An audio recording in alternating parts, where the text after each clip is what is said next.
Alright friends, we are on the day 2 of my big bass challenge. It is, let's see what time it is, 1:13. It is not when I usually start fishing, but it's when I was able to get to the water today.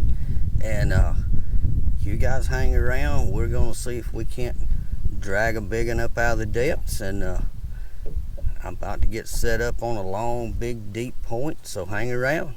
I'll get back with you shortly. Maybe I'll have one on.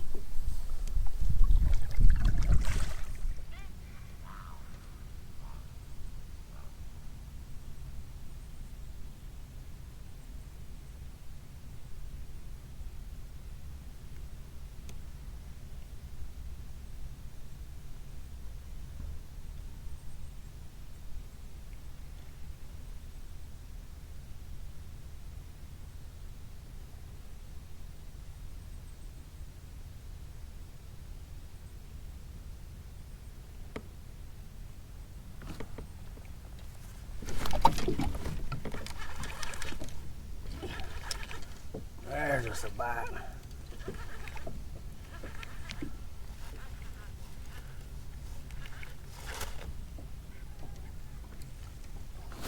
Easy, buddy. He is just a swimming.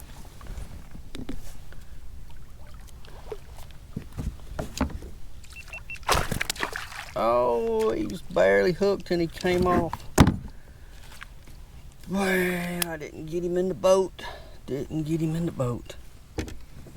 Alright guys, good a time as any to tell you what's happening. I've been on 4 spots so far. All big, long points leading out to deep water. Set in 25 to 30 feet of water, casting up shallow. Worked them pretty good, moved on. That fish right there that just came off was my very first bite. He came on the jig and crawl. Now what I did was I came around this point. On my way over here, I got to noticing I kept seeing fish in right around the 10 to 15 range, or right around the 10 foot. When I would come across cover, there would be groups of fish. So I came on around this next point I wanted to fish, and I found a group of fish on some structure out at about 15 feet and dropped a buoy off. Went on past it, let the wind drift me on past it, and got set up to where I could cast in the area, and boom, that's where my first bite of the day came from. It is, I think I had lines in, if I'm not mistaken, I said about I remember now, 113, and it is 226. So over an hour to get my first bite, fishing the deep structure, the deep points, mostly fishing the big worm like I did last week, but sometimes you have to scale down to find the fish. Now that I know there's some fish, my depth finder was not lying. I'm gonna throw the jig a couple more times. I'm gonna bring that big worm out again and work this deep water out here. I'm sitting in 18 to 19 feet of water anchored out. That's my old-fashioned spot lock and old-fashioned buoy to mark the depth out where I know I don't want to really go past where I marked. I want to fish that area back in, even though fishing back in is going to still be pretty deep. It's still going to be 10 to 15 feet deep as far as I can cast back toward the bank. So I'm fishing some fairly deep water. I don't expect a lot of bites, but that fish was probably about 2-pound range, I guess. I owe some guys an apology for my weighing of my fish last week. If you didn't catch that, you can go back and look. I'm pretty sure I did not set my scales properly. I had some guys telling me, man, those fish weighed more than that. There's no way they were that small. Well, I'm pretty sure I had my scales set on kilograms, so I don't know exactly. I don't remember exactly what they weighed. I'd have to go back and watch the video to know, but I think they were in kilograms. So Maybe this week I'll have presence of mine. If I get a decent one in the boat, we'll measure it in pounds. Anyway, I'm drifted back around where I can cast where I wanted to, so I'm back in the water, and you guys hang around. That wasn't gonna be my 5-pounder or even a 4-pounder, so 4, 5, 6-pounder is really what I'd like to get on my next few trips. That's kind of my goal. 5-pounder being what I said I wanted, but anywhere between 4 and 6, man, I'd be tickled with. So hang around. We're gonna work this buoy out here that I've got. Because I did come across a lot of fish, dropped it out, and let the wind just drift me so I didn't make a lot of noise. So I don't think I spooked them too bad. But hang around. Maybe I'll get one more here. And like I said, I'm gonna work this jig just a little bit more, a couple more times, see if I get another bite. And if so, I'm dragging the big worm out to see if I can get the biggest of the school. So hang out with me. Who knows? You never know when that next cast is gonna be a good one.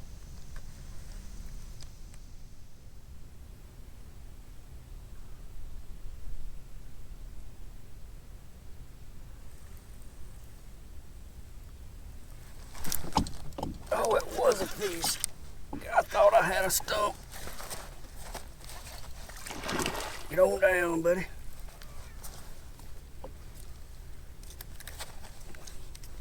Ha. A little bigger than the one I let get off a minute ago. Look at him pull. Get up here. Get up here. Whew. It is hot, boys and girls. It is hot out here.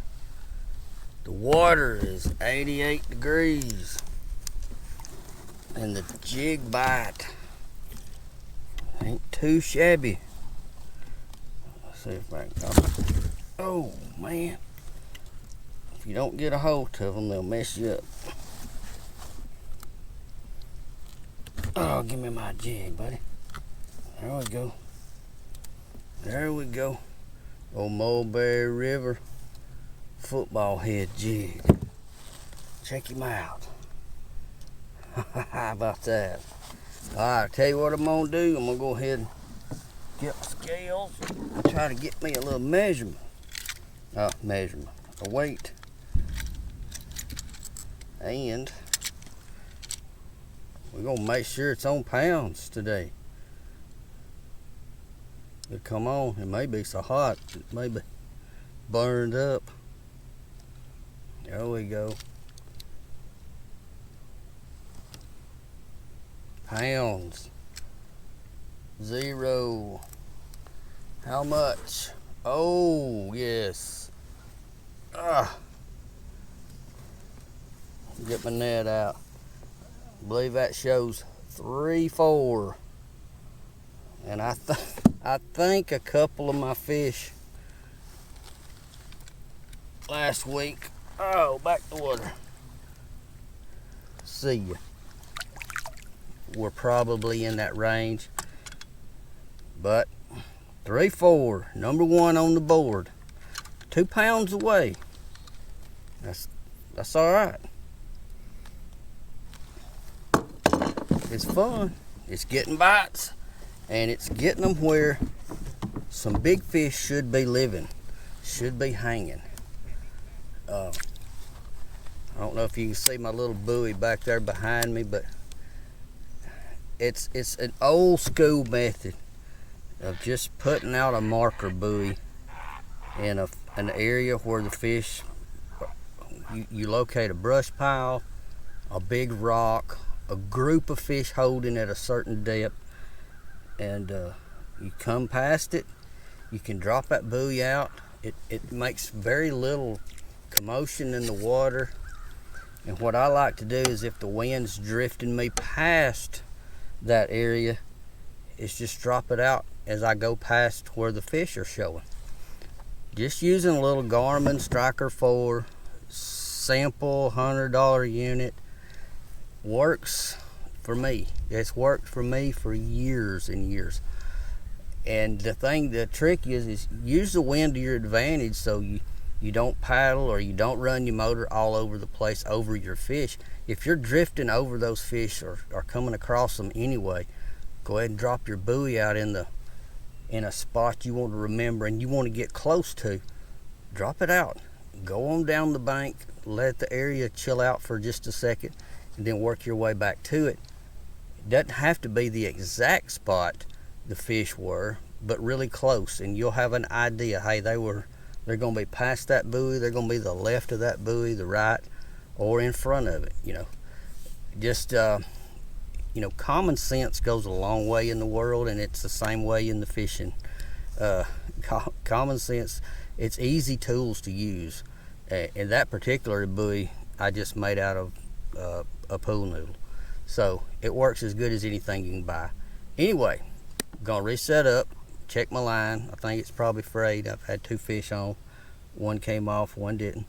And first or second bite, I've only had 2 bites in over 2 hours. So this is not a technique. These bigger baits, which this is a jig. The jigs let me know that there's some fish in the area. Now I'm going to throw the worm. And 5-6 casts with the worm, fan casting. If I don't get nothing, I'm going to be done with the area, and I'm going to move on to the next one. Ain't no sense in sitting all day on the same place. You guys hang around. I'm about to load up and get me another one maybe, or at least try.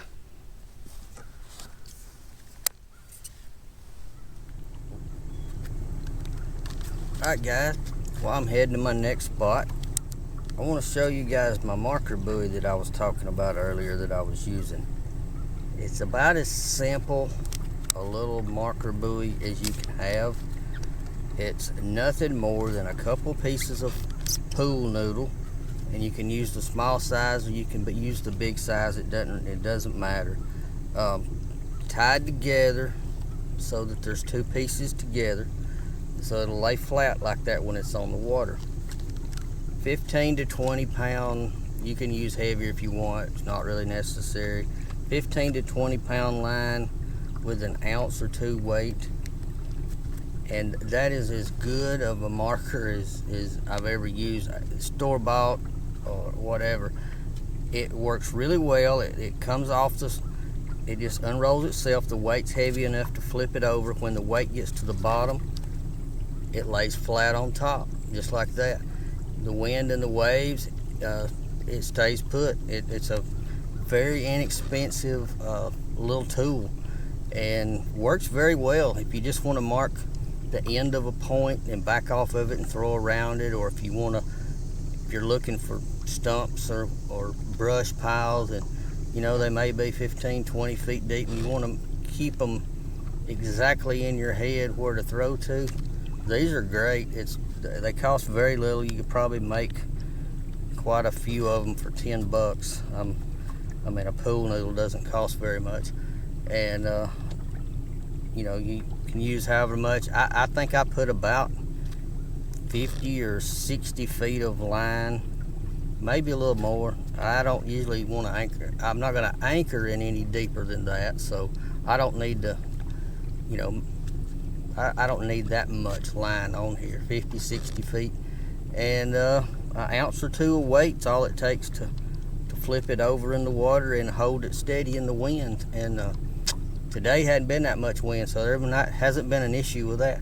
But I just wanted to, while I was on my way over to my next place across the lake, just kind of show that to you. And that's my marker for the day, and I'm probably going to make me 2 or 3 more. That way I can mark contours a little better. If I want to show the contour where the 10-foot level is or the 15-foot level is around the point, I can put 2 or 3 out there, back way off, and throw in the right zone every time.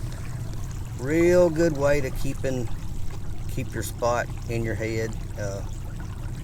Very little money involved. I see you when we get set up on the other side. Got us another known, boys. I don't believe he's gonna be no hog. Oh, he thinks he's a hog. He's pulling. Get up here, buddy. Let's get your picture took. Oh, he ain't that big. He ain't that big, but he smacked that jig. Smacked it, I tell you. Easy, easy. There we go. Give me my jig. Oh, I have lost a leg on my trailer. Lost a leg. Ain't no point in weighing him. Pretty little old largemouth. He hit it.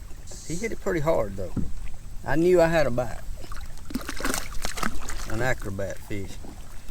And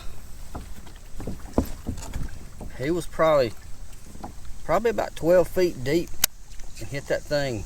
Boom, hit it real hard and took off with it. All I had to do was let it get tight and give it a little nudge. I didn't have to bow up on him too bad. I think I'm gonna leave that with one leg. I know there is some one-legged crawfish running around in the water. I'm gonna leave it. He didn't mess my line up. Put it out there and see if he's got a little bigger friend. Wasn't no point in weighing him. Probably not even a pound. But it's been a long time that there's been a big lull between the bites, and even with the jig, the big worm, 0 bites today. 0 bites. It's been really tough. It's actually been tough throwing the jig on a lot of these places. I'm on a really steep bank. Right back behind me was shallow. It's transitioned into steep, and as soon as I got into the steeper part of the bank, out about I'm sitting at 11 feet, but I'm throwing out a little bit. That's when I got me a bite. Nothing much going on up shallow. There's not been very much activity on the bank, even chasing these little bait fish today. Once or twice I've seen them run the bank, and that's it. It's been very quiet as far as fish activity. All my fish that I've spotted on my depth finder have been pretty deep, 10 to probably 10 to 20 feet deep, off and on all day.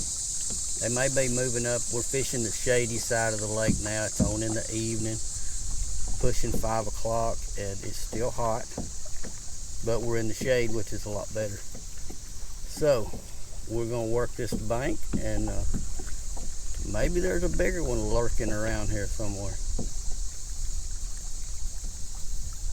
We'll be up at the point here in a little, just a couple more stops, and then we'll shoot across to a different bank. But like always, hang around. I'll drag something out maybe.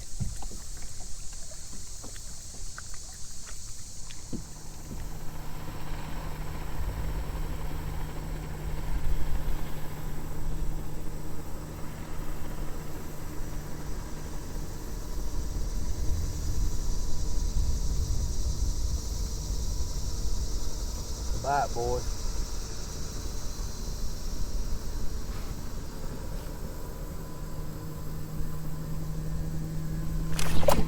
Got him.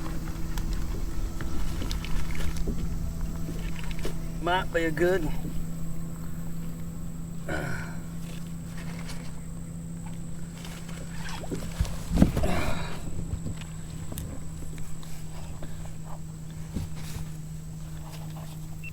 Where you at?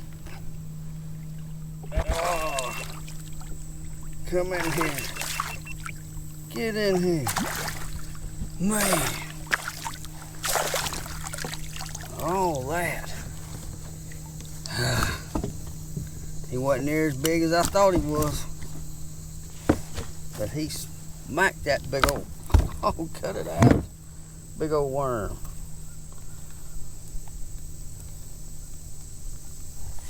I can get it out now.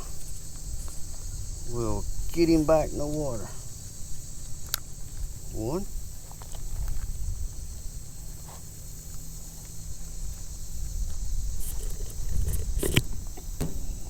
Look at there. How about that? It's about like we had last week. I don't know how. Got myself gun shy on weighing fish. I'm gonna say under a pound. I mean under 2 pounds. He's more than a pound. I get my scales back on. Make sure they're on pounds and not kilograms. Alright, buddy.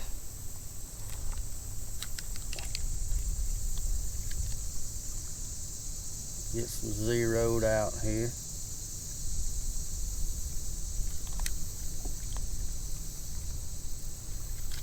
There we go. 1 pound, 14 ounces. I was pretty close. So I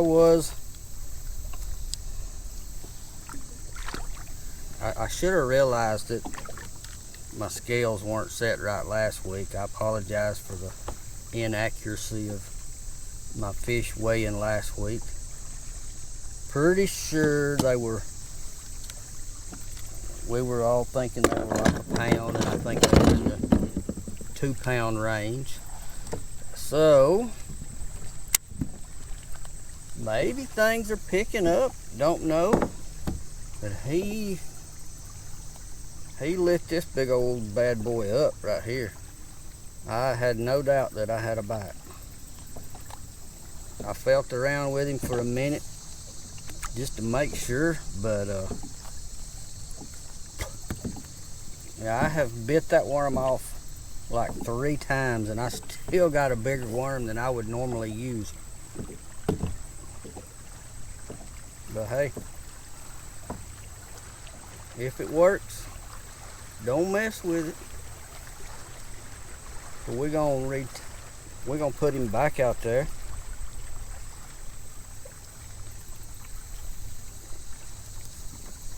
Get him scented up. Cover up my nasty smell. And see if we can't find us another one. Maybe the bite's gonna pick up in the evening. A lot of days I'm out here, it'll be the middle of the day. There's gonna be very few boats, and the bite will just be on fire with nobody out here. It'll be hot. Today was not one of those days. Back in June, that was a different story. June and even into July, it was still pretty dang good fishing in the middle of the day. Hottest part of the day.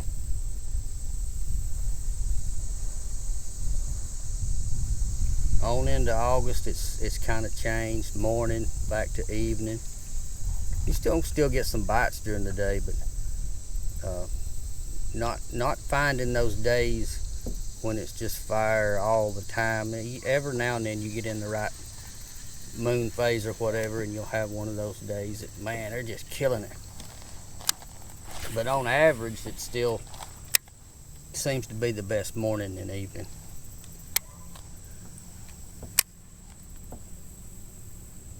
Man, that makes, when you get a bite on one of these big worms, your heart, it's different. Than your heart beats a little faster.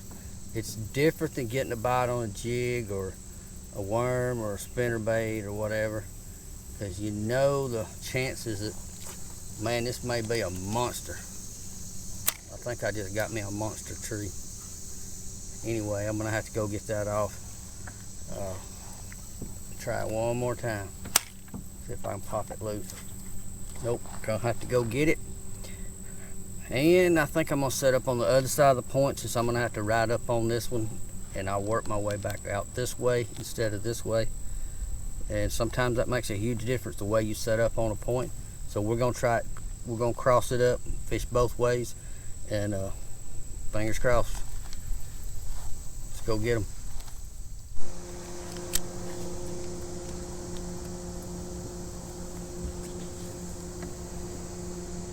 Come Come here, big boy. Got him. Oh man. Another big worm bite. Easy, don't you put that hook in my hand.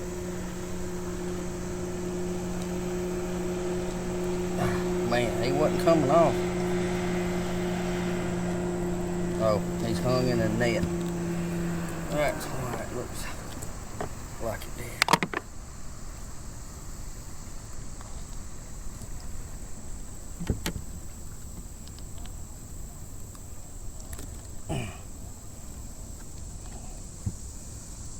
Well, I'm gonna bite it. I can retie and try to get my don't you jump hook out of my net. Oh, easy, easy. Check him out, boys. Another in the 2-pound range. Done lost my scales. Well, they're hid somewhere. He hit smacked that big worm though. Alright, the bite seems to be picking up a little bit. So, retie, get me a new big worm. I believe I about tore that one up. And all these boats running around everywhere. I don't know if it's helping or hindering, but they sure do make a lot of waves. Anyway, get me a new bait put on and hit a few more spots. Hang around, we're gonna get that big one of these days.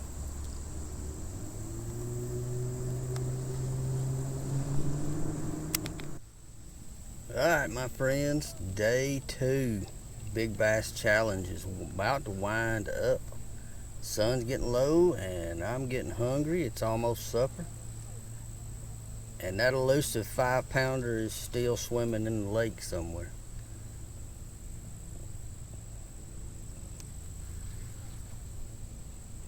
I had planned on going to Lake Atoma this morning, and when I got there, the water was low and a little farther than I wanted to haul my kayak all the way down to the bottom with that ramp being so far down. So I ended up back on the duck, and the duck can be feast or famine sometimes, especially when you're throwing really big baits just specifically to try to catch a big fish. Now, I have seen about 1 million fish suspended today out off these points in 10 to 20 feet of water. So you could have drop shot it all day and probably caught no telling how many fish and got 100 bites maybe. But throwing a jig and a big worm like that, I've thrown the cream coach whip and got a couple bites. I think I got 2 fish with that, a couple jig bites, and I'm even throwing a Zoom old monster now, trying to get one more. My last fish came on a big worm about 30-40 minutes ago, and he hit it pretty hard. He wanted it. He didn't hesitate, but he wasn't, he wasn't that big fish like I'd hoped was gonna get it. So we will pack it in here in just a few minutes, unless a miracle grabs on the end of the line here in the next few casts, and we'll save the bass challenge for another day. I may do some different things in between, but I'm going to continue my bass challenge off and on, targeting certain days to do nothing but look for a big fish. So it's not over. I'm not giving up. Man, I came across a tree while I was talking. I thought I had one. It came off a limb, hit another limb. It felt just like a bite. And you don't think that won't rattle you up? It will. But anyway, we're gonna continue the Big Bass Challenge. May not do it in a row, but we're definitely going to do it until we get what we're after. As the season progresses, my baits may change up a little bit. I may go to a big 1 ounce ledge buster spinner bait, stay with the old monster, and maybe even a bigger profile jig, maybe a big fat crankbait. There's several baits that I like when fishing for big bass. Today I think I could have caught some fish crankbaiting. Maybe not the big 5 pound plus fish, but there were so many fish in that 15 to 20 foot range that I believe somebody throwing a crankbait could have just wore them out today. Part of the hot part of the day today seemed to be kind of dead. As the afternoon, as the sun shifted over, the bites started picking up. A lot more bites with the jig, but the jig this time of the year doesn't get me as big a fish as the big worm gets. So now in the winter, that's a different story. Jig seems to produce really good fish in the winter. So anyway, guys, I'm about to call it a day, get some supper, and regroup and think about how I'm gonna go after the next trip. And now that I know that there's a bunch of suspended fish, I mean everywhere I went they were suspended, I may come back out in the next day or so and do some drop shotting and leave off my bass challenge for maybe a trip or two, because it's hard to pass up all those fish when you know where they are. Even like I would have liked to have thrown a crankbait some today, but I didn't have any of that with me. Anyhow, you guys, thank you so much for watching. I'm gonna wind it up, and I hate to actually get off this beautiful water. It is gorgeous, and I'm gonna wind it up and go get some supper and see what my fish look like that I caught on the computer, and see you guys next week. You guys stay safe.